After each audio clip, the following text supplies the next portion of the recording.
I want to speak directly to the bereaved families, the survivors, and those in the immediate Grenfell community, some of whom are with us in the gallery today. Sir Martin concluded this morning, and I'm afraid there's no way of repeating this that won't be painful.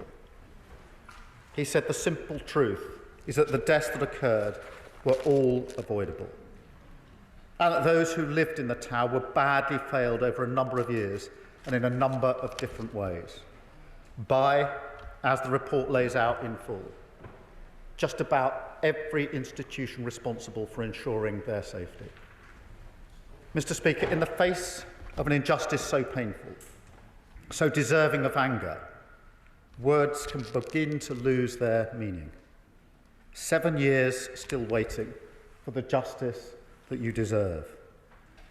I want to say very clearly on behalf of the country, you've been let down so badly, before, during, and in the aftermath of this tragedy.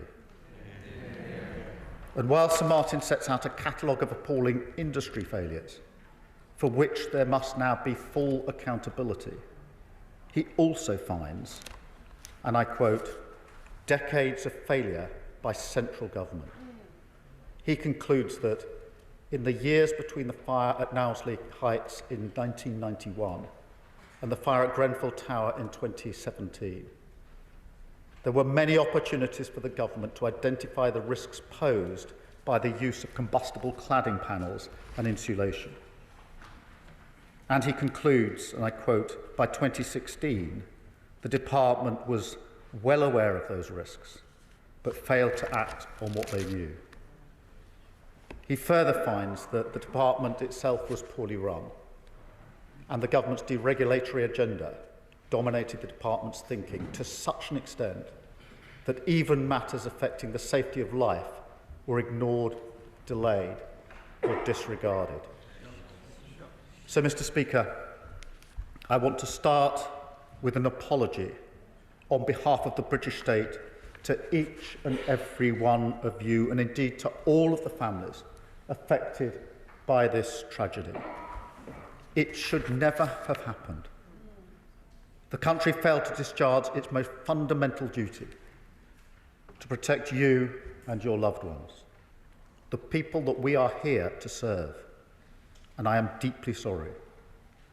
Mr. Speaker, today is a long-awaited day of truth, but it must now lead to a day of justice. Yes.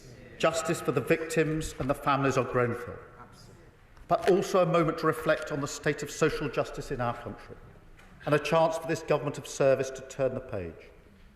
Because this tragedy poses fundamental questions about the kind of country we are, a country where the voices of working class people and those of colour have been repeatedly ignored and dismissed. A country where tenants of a social housing block in one of the richest parts of the land are treated like second-class citizens, shamefully dismissed, in the words of one survivor, as people with needs and problems not respected as citizens, as people who contribute to Britain, who are part of Britain, who belong in Britain. And Mr. Speaker, unbelievably, this continued even after the tragedy. Sir Martin highlights, and I quote, certain aspects of the response demonstrated a marked lack of respect for human decency and dignity, and left many of those immediately affected feeling abandoned by authority and utterly helpless. Mr. Speaker, that alone should make anyone who feels any affinity towards justice bristle with anger.